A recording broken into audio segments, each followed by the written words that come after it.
Guys, we've made it here to the 2025 Antique and Old Iron Car Show, and clearly I'm standing in front of 4 of our vehicles. We got Junior's Crown Vic, we got Dale Jr., and we got Dad's vehicles here as well. Let's go around and see if we can get some people who want to talk to us about their rides.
And guys, this right here is one of my favorite muscle cars of all times. You know me, I'm not one to follow the trends of, you know, Mustangs and Corvettes and all this stuff, but these old Chevelles, if I had to choose one to kind of join the masses of greatness, this would be one of them right here. I love this thing. And quad headlights. But a close runner-up are the late 60s Caddies. This one's a 2-door convertible, but man, long and low. Not quite low enough for my liking, but man, what a beauty.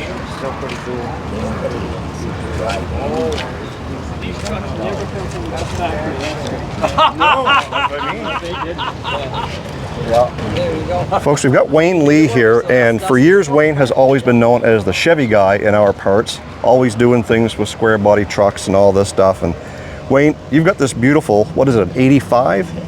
It's registered as an 87. 87, yeah. But the body is about the only thing that's kind of normal about this thing being a square body. Tell us a little bit about the truck. Well, I started with a southern frame, southern box, and a southern cab.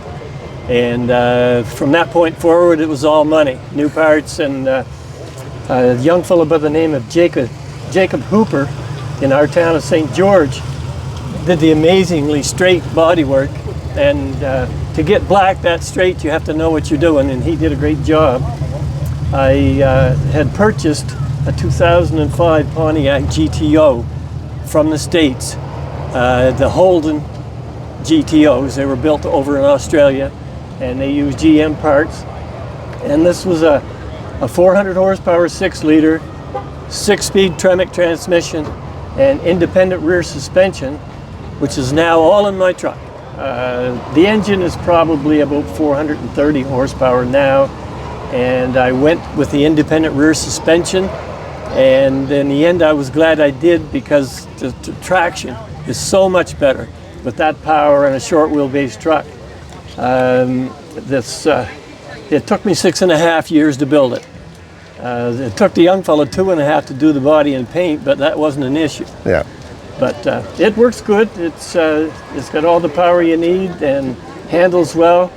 And because of the Tremec being overdriven in 6th gear, at 120 kilometers, it's only turning up about 1,800 on the road. Wow. So, and it gets over 20 miles a gallon on long highway drives. That's absolutely crazy. And I can remember one time I was talking to you, you were telling me about that rear independent suspension and trying to make that work on this truck, and Yep. it was a bit of a challenge. The biggest issue once the biggest issue once I got it all done was wheel hop. I would shake the tires desperately in 1st gear, and I was very disappointed. I wasn't expecting it. I've got a 12-inch wide Mickey Thompson under the back of it, and the only way to eliminate the wheel hop, and I read this on the internet, I bought a set of anti-hop axles for the independent rear. One axle is bigger than the other, and the theory being is they twist at different times and it smooths it out. Okay. It took 80% of the wheel hop out. And then I discovered that if I kept my fuel cell, which is right at the back of the frame, if I kept that full or near full, very little wheel hop. It'll spin the tires and shake them a little bit, 1st and 2nd, but it pulls a lot harder than it would if it had And straight. it still utilizes the GTO rear subcradle? Yes. Yes, so you've integrated that into the square body frame? Yes. Yeah. Yeah. Yeah. That's great, Wayne. It's a beautiful truck, and rumor has it that it might be for sale sometime. If I ever get a price out of them, I'll leave that down in the comments below. Thanks, Wayne. Thanks. Good to talk to you.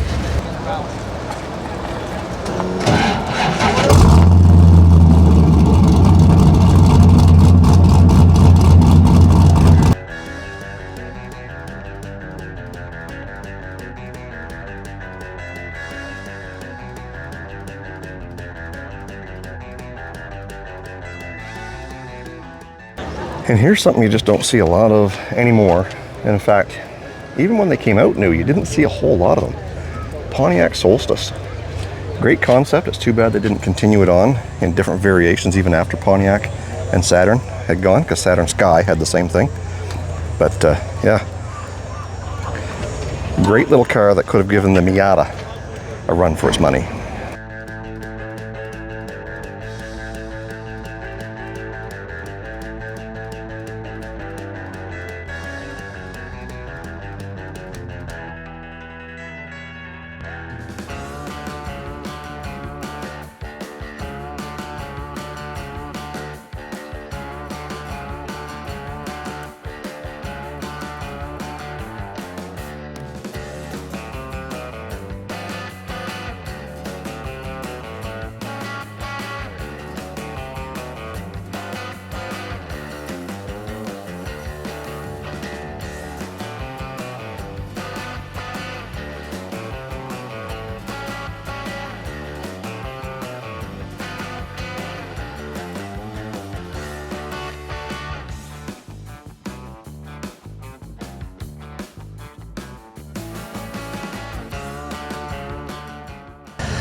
And you guys remember the old Lincoln, the 97 Lincoln Town Car that we fixed the engine in, got it working, resold it?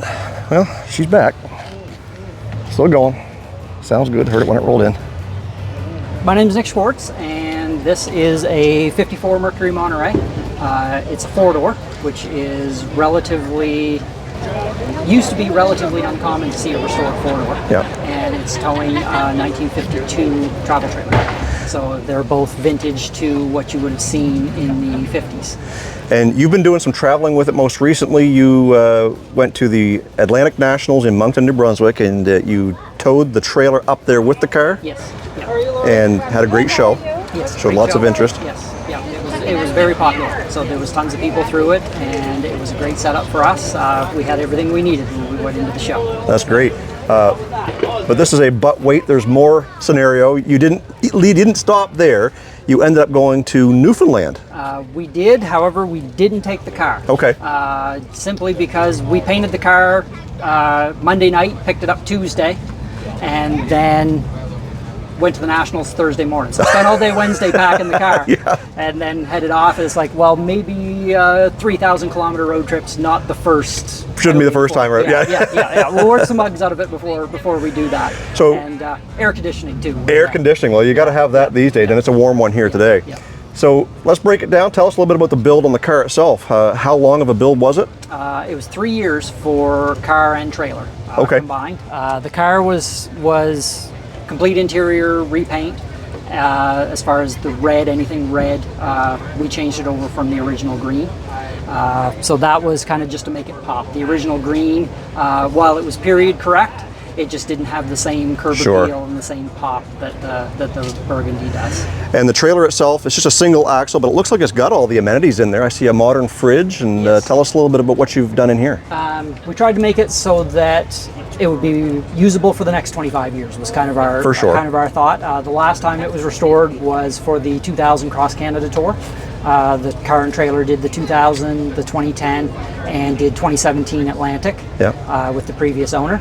So the idea was that if they do another tour, we'd love to go on it, and we wanted to be set up that we were ready to go. So it's got modern plumbing and fixtures and things like that you could actually use. That's amazing, because we all love to drive our cars and our custom builds and all this stuff. And with the price of fuel these days and the cost of hotel rooms, what better way to tow your residence behind you on a family road trip? Yes. Nick, it's been great. I appreciate giving us some time here talking about your build. All right. Well, thank you very much, Jason. All right. Take care. Thank you. Well, there you go, folks. There's the highlights of this year's event. If you like this type of content, make sure you hit that like button and subscribe to Olde Carr Guy. If you want to support the channel by buying some Olde Carr Guy merchandise, it's the first link in the description box down below. Stay focused on the windshield, not the rearview mirror. Love you guys. God bless. Let's do it again in the next episode.